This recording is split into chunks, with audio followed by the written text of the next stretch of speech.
Posterity.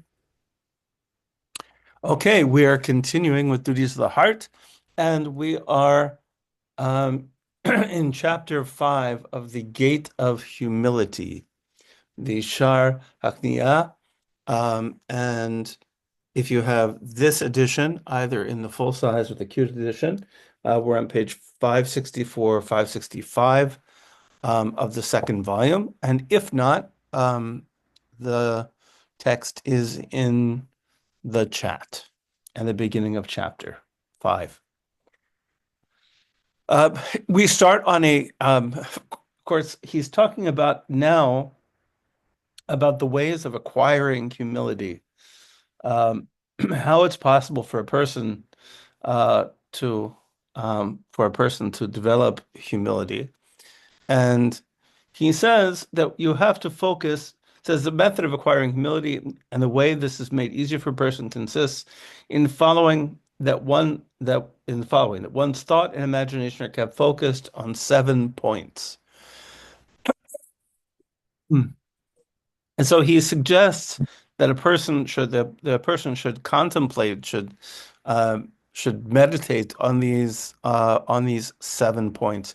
By the way, I did an interesting comparison. I actually over the past week I read um, the parallel section from a book called the Sefer HaMaspik LaOvdei Hashem, the book of that which is sufficient for the service of God by Avram ben Rambam, by the son of the Rambam, another sort of Sufi-oriented writer.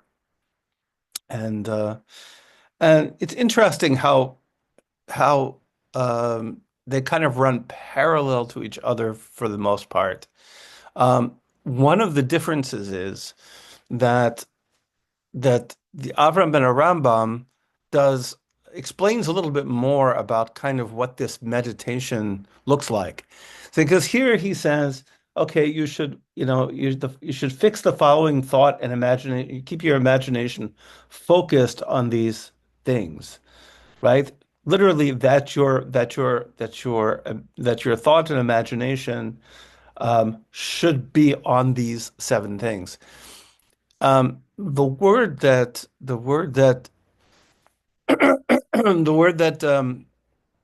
Avram ben Rambam uses is hidbonenut, which means um, really to take a concept and kind of roll it around in your head, to kind of like meditate on a concept, to kind of bring it back over and over again to your imagination and to your mind.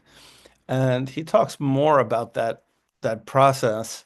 Um, and uh, and he goes about this in kind of a backward way also. He goes the other direction than very often here what you'll see uh, is Baki and Bakuda will give the concept and then we'll give a couple of proof texts to kind of illustrate it. And Avram ben Rambam tends to go the other way around. He gives a lot more proof texts and then kind of pulls the idea out of the proof text. It's a little bit different technique. In any case. Okay. This is not going to, the first couple are going to be a little heavy. So strap yourself in. So one, the root and origin of a human being is a drop of semen and blood. Um, um, yes, livonit. The semen here is called livonit, which means literally white stuff. The white stuff. So a drop of semen and blood. After these have become putrid and malodorous, putrid and malodorous. He is nourished by impure blood as long as he remains in his mother's womb, after which he emerges weak and frail in body and limbs. He develops from one stage to the next until reaching full maturity. Then old age sets in until his days are done. So he's suggesting that that one path to humility is to contemplate our simple biological reality that we are that we are created in the womb of nothing particularly exciting, that all sorts of strange changes take place in there, and then we're born as little tiny weaklings, and we live our lives, and we end as weaklings until we finally die. Um, so a sage once said in this regard, now, obviously when it comes to the birth process and all that, he's viewing it from a certain perspective. I don't, if you have ever read Ina May Gaskin's book on spiritual midwifery or something like that, you would see this birthing process pretty differently, but that's not how he's seeing it. He is not seeing this as a beautiful moment. Or as miraculous. He's seeing it from a different perspective. So a sage once said in this regard, I wonder how a creature that has passed twice through passageways for urine and blood can become proud and arrogant. I'll just leave that as is. Reflection on this and other aspects of the human condition surely leads to humility. As David, peace be upon him, said, from Tehillim, from Psalms, O God, what is man that you should care about him? As it says, man born of woman. That's from Eov. But I am like a worm, not a man. Uh, that's how David HaMelech describes himself, like a worm, not a man.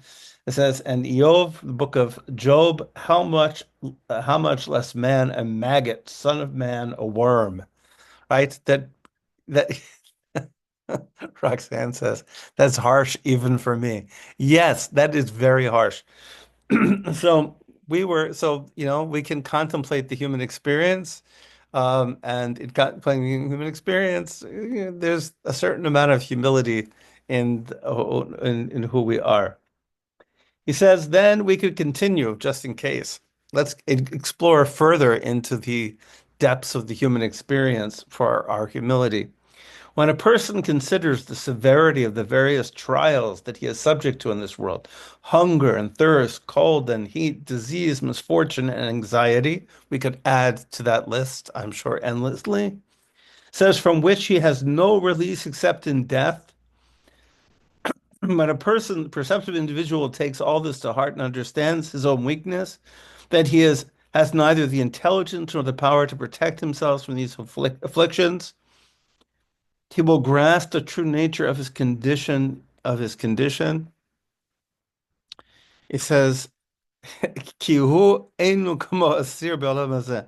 It's like he's a prisoner in this world. I'm sorry, it's not like you're a prisoner in this world. It's not metaphorical. He says, Aval hu asir ba'emet. You are really a prisoner in this world. Right? You can say, oh, well, it's like I'm a prisoner. No, it's not like you're a prisoner in this world. You are a prisoner in this world, right? It's not like there are so many things that you have no control over, so many negative things you have no control over. You don't have control over your health, really. Um, I mean, you have some control over it, but ultimately you don't. The the single most healthy person I ever met, the most health conscious, most careful person I ever met, um, died of pancreatic cancer in 2 months. Um, I mean, it's so you do have, you know, control until you don't. Um, he will then assume, once you realize, but you're actually a prisoner, he will then assume the humility of a prisoner. This Hamusamba Bor, a person who's a prisoner who's sitting in a dark pit, right? Who's sitting in a dark pit, who has no device or power to free themselves without without the master's will. And it says he takes from Tehillim, both of them. May the cry of the prisoner come before you and take me out of prison. Right? This is in David HaMelech sees the world as a prison. So we realize that we are that that we are trapped in all sorts of circumstances, right? We're trapped in all sorts of circumstances, things that we cannot control. So just in the same way that a prisoner is trapped in circumstances that they cannot control. So there should be a source of humility for us, to think, I may think I'm so I, but I can't even control even tiny things in my life sometimes, right? Even, and certainly, and how much more so, some of the most important and big things in my life I can't control. Okay, now we says okay. Now, when a person can number three, when a person considers the transient character of his existence, now, just in case I didn't depress you enough yet, uh, when a person can understands the transient nature of one's existence. This that you may soon die, right? How at that time his aspirations and hopes are cut off. He must leave behind him he must leave behind him all the possessions with no chance of taking any of them with them as provision or support. If you imagine his position in the grave, his face without its radiance, his complexion darkened, how he will become wormy, decayed, and putrid, the marks of his physical beauty gone, his corpse emitting an increasingly foul odor, as if he had never washed or cleansed or had a pleasant fragrance. When these and similar thoughts enter his mind, he will feel humbled and bowed. Uh, so really to contemplate death, in the yeshiva of Slobodka, I think it was one of the kind of yeshivot in Europe that was famous for ethical study, for Musar, which was kind of the study of ethical behavior. In the basement, they had a coffin. They had a coffin in the basement, and or they had like a hole. They had a ditch, dug. They had like a grave that was in the bottom, and they put a coffin, inside the grave. And the yeshiva students used to go down there to meditate on death. So they would, crawl into the coffin and they would imagine their own death. Now, I should add that um, we had a drama teacher where I was teaching who was a great guy. And he and I we were co-teaching for a couple of years, and he had a coffin for one of his films. And I came up with the brilliant idea of having the coffin moved to my classroom and having my sixth grade, seventh grade students climb into the coffin and contemplate their own deaths. Well, it it it got me in a little bit of trouble. It seemed like a really good idea at the time. It felt, kind of edgy. But some of the parents thought it was a little over the top. But can I say it seemed like a really good idea to me. I mean, we had a coffin, so it seemed like, well, in any case, um, this is one certainly something that um, a person could do to contemplate, the condition of a person, the fact that we're going to have to leave this world behind, and what's going to happen to us. That all this, that your features are going to disappear and you'll become, a stinking mess, and your cats would eat you. They would take a couple of days before but then they would for sure eat you. Um, and he will be okay. So what a person considers, he will have. No, I'm sorry. Okay, when these similar thoughts enter his mind, he will feel humbled and bowed. He will not become prouder or arrogant, haughty, or self-important. Says now from Yeshayahu, the book of Isaiah, forget about man whose breath is in his nostrils. For of what account is he? Human beings are mere breath, mortal men but an illusion. Put them on a scale together, they weigh less than a breath. Right? This idea of, Hevel. I mentioned, I think maybe it was in the Psalm, maybe it was in the Psalms. We use the expression Hevel. It just means the kind of the warm, hot breath. He says we're nothing more than just a breath, just a fleeting breath and breath in the world.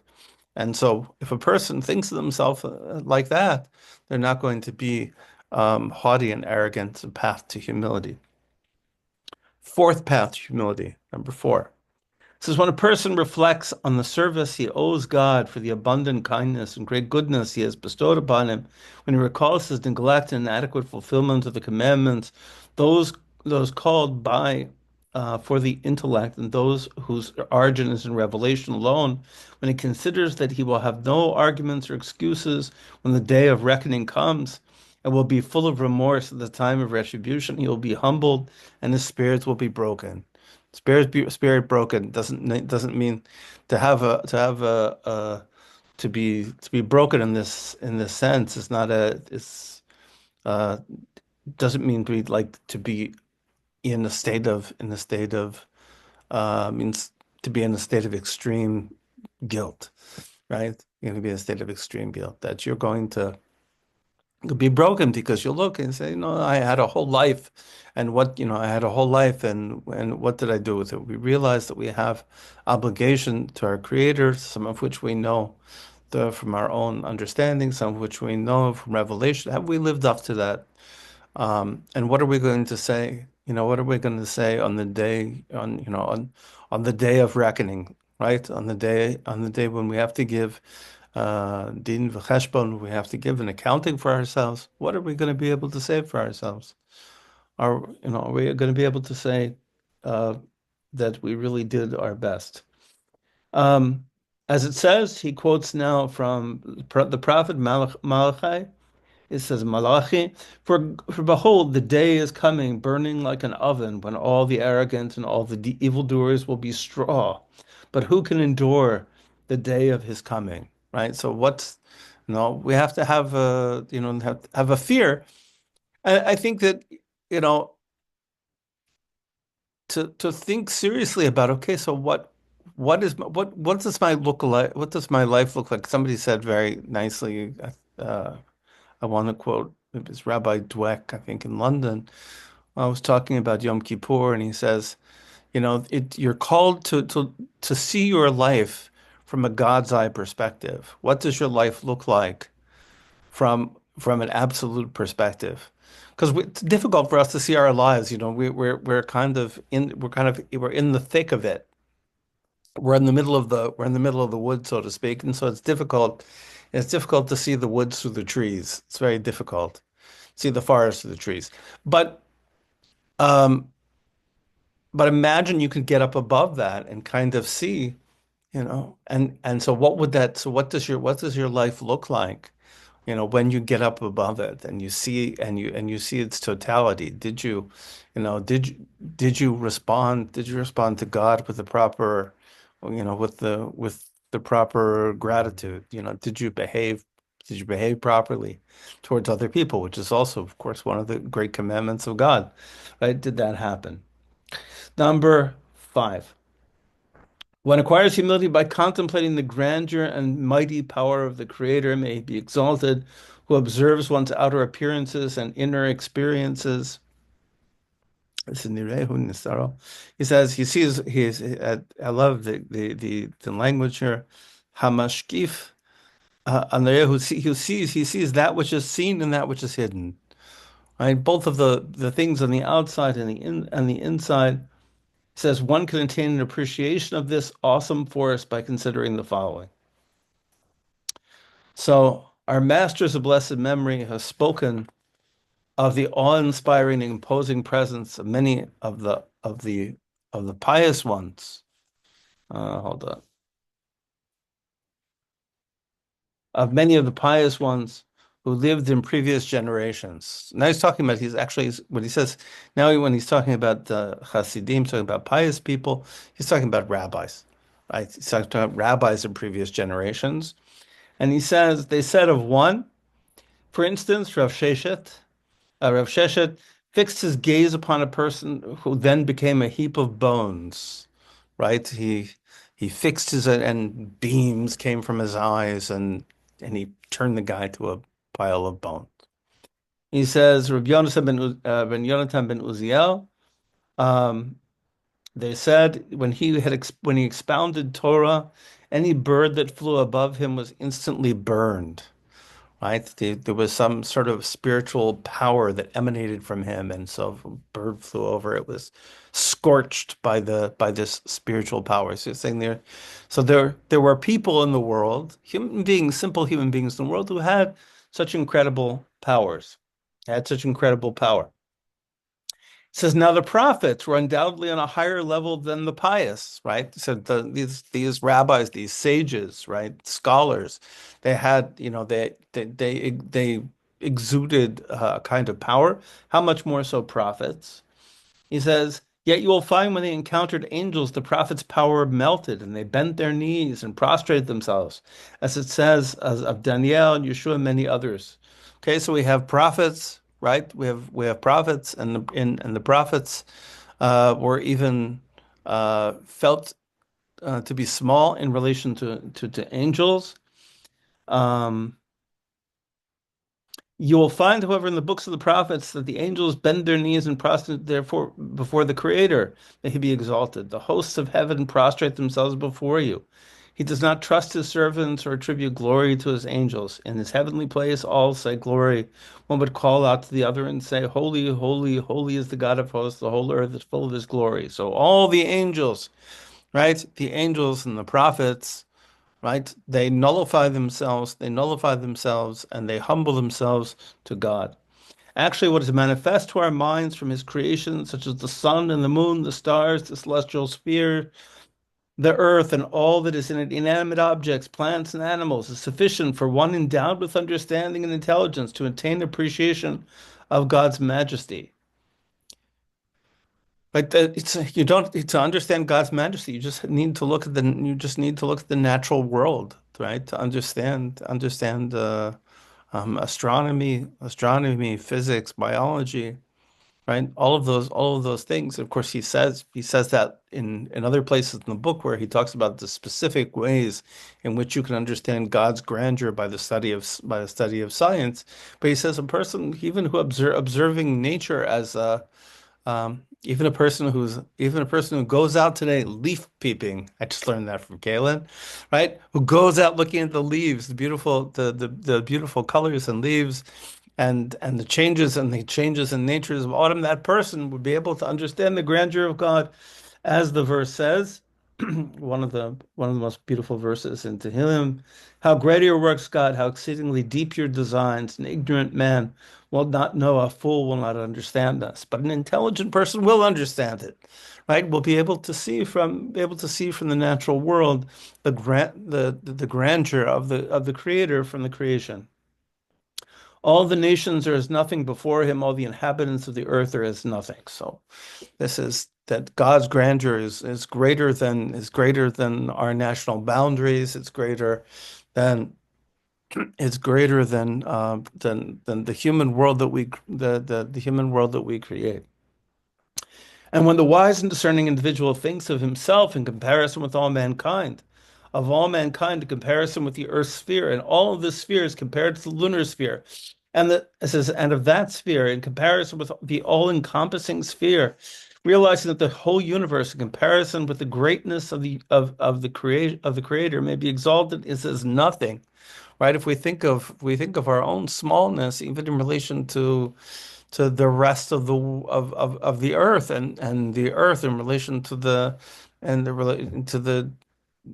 solar system in relation to the galaxy, and the galaxy in relation to the universe, and we don't know the universe is expanding, but we have no idea what it's expanding into, or if it is expanding into anything. Maybe it's not expanding into anything. Maybe it's just expanding, and because there's nothing but it.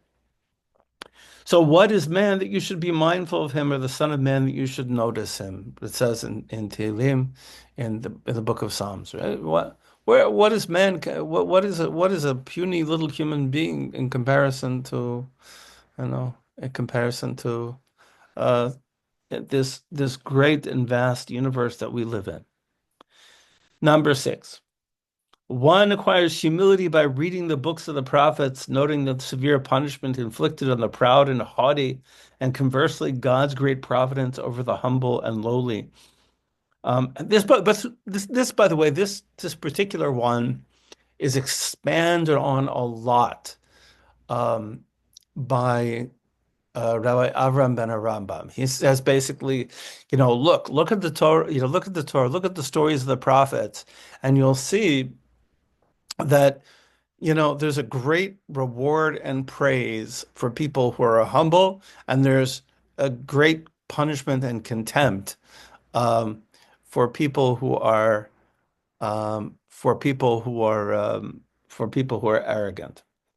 So it says of pride and haughtiness, in quotes from Yeshayahu, Isaiah, the prideful eyes of men will be lowered, and the haughtiness of men will be brought low, and God alone will be exalted on that day. For God, the Lord God of hosts, has a day against all who are arrogant, and high against all who are lifted up, and they shall be brought low. Right? Okay. So they're all going to be brought down. Of both groups, it says, God strengthens the humble, he brings the wicked down to the ground. If God is exalted, yet sees the lowly, but from afar he afflicts the haughty. Right? So he again, right, he brings the haughty down. And of the lowly it says, but of the humble will inherit the land, because God has anointed me to bring good tidings to the humble. For thus said the high and exalted one who lives forever, whose name is holy. I dwell on high in holiness, and also with the broken and lowly in spirit. And as it says, before disaster there is arrogance. Before disaster, a man's heart is haughty. So, um, so when a person, when a person looks at this and says that this is, you know, God, God loves humility. God loves humility and and despises arrogance and haughtiness. It's going to encourage a person to become more humble. This is actually one of my favorite ones. The next one, the seventh one, I relate to it particularly well. He says, "Kishire halfuchot." When a person sees the upheavals in the condition of people, and literally he means, I mean, halfuchot means literally the turning upside down, the flip-flops of human existence. Well, the word upheavals is good enough, but it means literally kind of like if you're turning over soil, turn something over. We see the constant, we think we're going in one direction, all of a sudden everything flips. So one observes the upheavals in the condition of people in the world, how swiftly kingdoms and governments disappear, how people are moved from one predicament to another, one nation is destroyed for the benefit of another, and the end of all is death. As it says, like sheep they are herded to the grave. He is humbled and not pride himself on any worldly wealth or trust in his heart in any worldly thing. As it is written, blesses the man who made God his trust and did not turn to the arrogant or those that stray after falsehood. Hey, we look at the way of the to put it positively, the constant surprises that are in the world, not just for us as individuals, but for our communities, for our countries. If we study history, and if we observe the rise and fall of empires, we realize that we are all caught in forces that we do not understand and that we don't control, right? And that's a source of humility. When a person's thoughts are never free of one of these 7 points, okay, so when we're completely immersed in these seven ways of humility, he will become humble and lowly, at all times, and humility until humility becomes teva teva davek, becomes a fixed part of his nature. It becomes second nature, comes second nature to him, inseparable from him, right? Until this becomes just part of your way of viewing the world. So part of it is constantly kind of reviewing, as you're experiencing these things, you say, okay, you experience one of these moments of ups and downs. You experience the inevitable weakening of the body that we all experience. That'd be number one, number three. Um, Whenever we experience these things, kind of bring ourselves, back to them and don't rush through them, but spend some time with them and say, okay, okay, what is this telling me about who I am in the world, And when I'm trapped by when I'm trapped by circumstances I can't control, to say, wow, okay, I'm a prisoner in this world. Here I am in my dark dungeon, right? Why do I think I'm so I? I'm so amazing. I'm something so awesome. Again, when I say that, I don't mean you shouldn't know your awesomeness. You shouldn't know your awesomeness. There's no humility without knowing your awesomeness. He says that, right? But at the same time, we can't walk through the world like that. So he says, okay, so when he adheres to humility, it keeps him far from the pitfalls of arrogance, haughtiness, and pride, as we have noted previously, and he will be saved from it, from sin and stumbling, so that his fear be on your faces and you do not sin. Says, our sages of blessed memory have said, reflect on three things you will not come to sin. Know from where you came, where you are going, and before whom you will give an accounting and a reckoning. Right? That's this is from Pirkei Avot, collection of the sayings of the rabbis in the first and second century. And it says, where do we come from? From a putrid drop. Right? Back to that birth thing again. Where are you going? To a place of dust, maggots, and worms. Before whom will you give an accounting and reckoning? Before the King of Kings, Amelech Machem Lachim, HaKadosh Baruch Hu, the Holy One, blessed be He. So to realize we don't come from such an amazing place. We're not going, right? Our end is to be devoured by worms, bacteria, and whatever else devours us. At least our physicality, at least, and that we will have to give an accounting for ourselves uh, before God. So those are the seven means of arriving at humility. So I'll stop there because that's a lot. It's a lot to take in. Um, what do we think? Comments, thoughts? I found it very refreshing, but I'm also a very negative person. So I'm like, So oh, good. refreshingly negative. It's so nice. Here's Well, because it's relatable. The happy clappy stuff, if you're suffering and you're going through it or you've been through it, and then all you hear is God is wonderful, everything's a blessing, blah, blah, blah. Not that that's not true, but it doesn't acknowledge the hardships. And so for something to kind of say, yeah, it's almost like the opposite of gaslighting. It's like Right.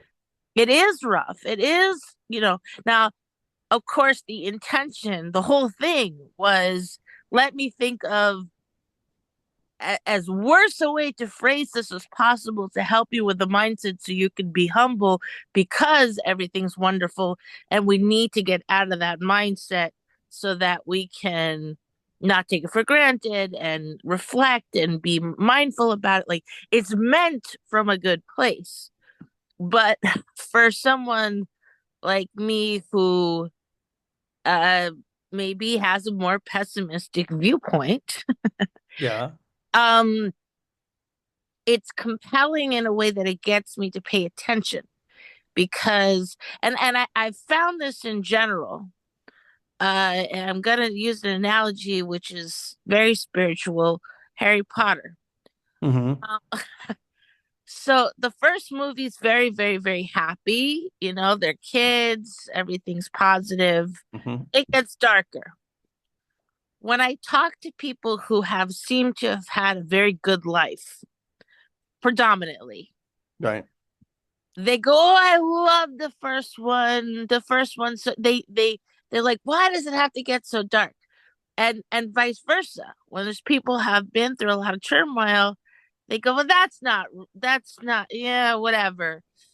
And so personally, I feel like uh if I'm listening to something more positive, I tend to like my ADD, like I'm off focus. I'm like, what were we talking about again? Because I'm not as connected. Whereas with this, I'm like hanging on to every word. I'm like, yeah, that's right. It's horrible. People suck, blah, blah, blah. And then I can pay attention more, you know, to the point because I finally feel hurt. You know what I'm saying?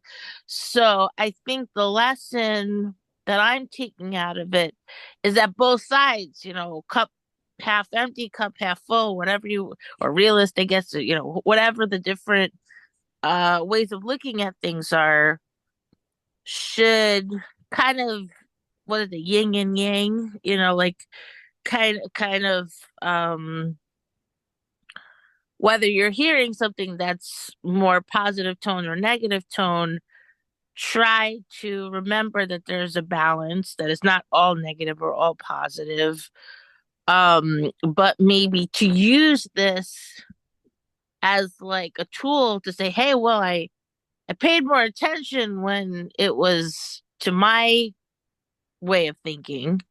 So the next one, if it's more positive, maybe I should not change it, but in my head say, well, yeah, there's negative too, use that to help me focus more, if that makes sense, because it's all true. The beauty, the wonder, the horror, it's the power of life, it's everything. Yeah, I think, one of the things that, you know, I've recently, the new phrase is a toxic positivity, right? Toxic positivity. I think there's something to be said that we went through kind of a phase. I don't know, or maybe there's always a phase of like of thinking that the best way to deal with the negativity in life is to to ignore it, right? To ignore it or to drown it, kind of drown it in sugar syrup. Can I just And interrupt a minute? yes, please. Um, like I have this thing. This is my thing. Where like there's like this world or this culture of people that is exactly what you say. Everyone is like, okay, you're like the world sucks. Like it's absolutely like your life is horror show, and like you're just you feel awful, and then someone's like, well, you and your negative energy. Okay, my life is falling apart. I'm sorry, I can't be Barney for you. Like really, I think it's like I think there's a lot of that, and so I personally appreciate it because me and my nursing background, and I'm always saying things that are like basically we are all biological creatures with all like the same the same thing, right? So I really appreciate that he got like really like blunt and talked about that. Like, and it's really true. Like we passed through these passages and like we just like we are just biological entities and we think we're all that in a bag of chips, but really we're not. Right, Everyone's poop stinks, right? Like we right, all do these things in the right, end. It is. That's who we are. right. Like, And it feels real. It yeah. it feels real.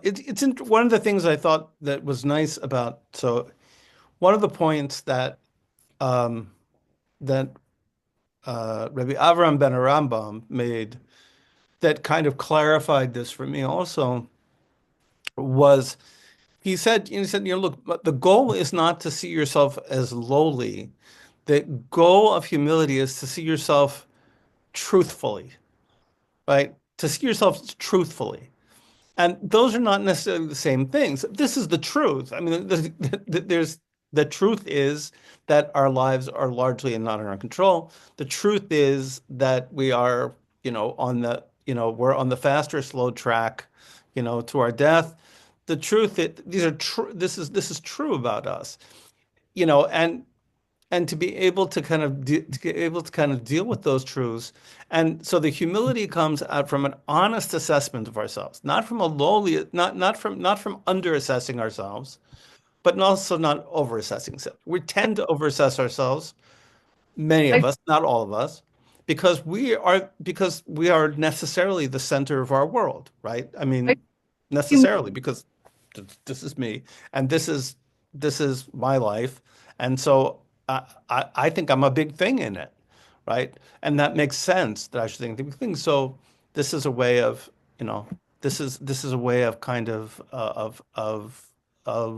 dealing with that simple reality. I think this humility thing where there's this, like, especially in religious circles, anyway, religious circles that I've been in, there's this notion that humility means that you have to negate yourself, that you're like, do this lowly thing. I almost think that's sort of like, it isn't. It's the opposite of humility. Because to be, like you said, to be humble means to be honest. So to accept sometimes if somebody has a compliment, to not be like, okay, yeah, no, I'm not anything. Like, because then you're still making it like it's not humble. Because to me, I think I've said this before, being humble means it's not always about you, to acknowledge that there's like many visions and perspectives in the world, and it's not always about you being the lowly creature.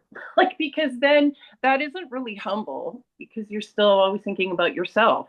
But it's so tricky. Like, it's really tricky because You're if going to you, really hate when I quote that back to you. I'm I just going to tell know, you. I'm You're going to not, really hate it when I do that, because I'm going to do that. I'm going to quote that back to you at just the right moment, and you're going to hate it. I Okay? know, I know, Just I warning you. absolutely know. That's why I said it. Okay. Okay. Thank you for the weapon. And I don't really have any.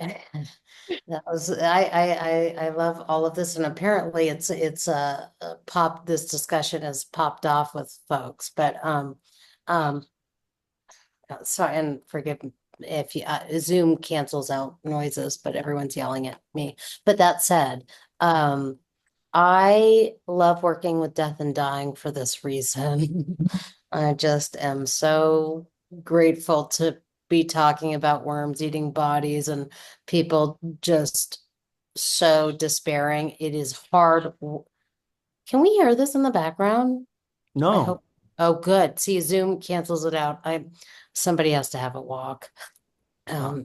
Right. But I did wonder about and kind of about the feeling haughty, and if that's like a language thing, and it reminded me of this quote about, my loneliness was born when men praise my talkative faults and blame my silent virtues. Mm. And that's a Khalil Gibran quote. But it was like, but to know you're feeling lonely with your haughtiness, like I don't know what that anyway. This popped off a lot of this conversation made me think a lot. So Yeah, anyway. I as I was sitting here, I was thinking, I wonder how this is going with Kaylin, because Kaylin is a counselor at a hospital, Hospice, yeah. right? So obviously obviously these issues come up. This is just like too much.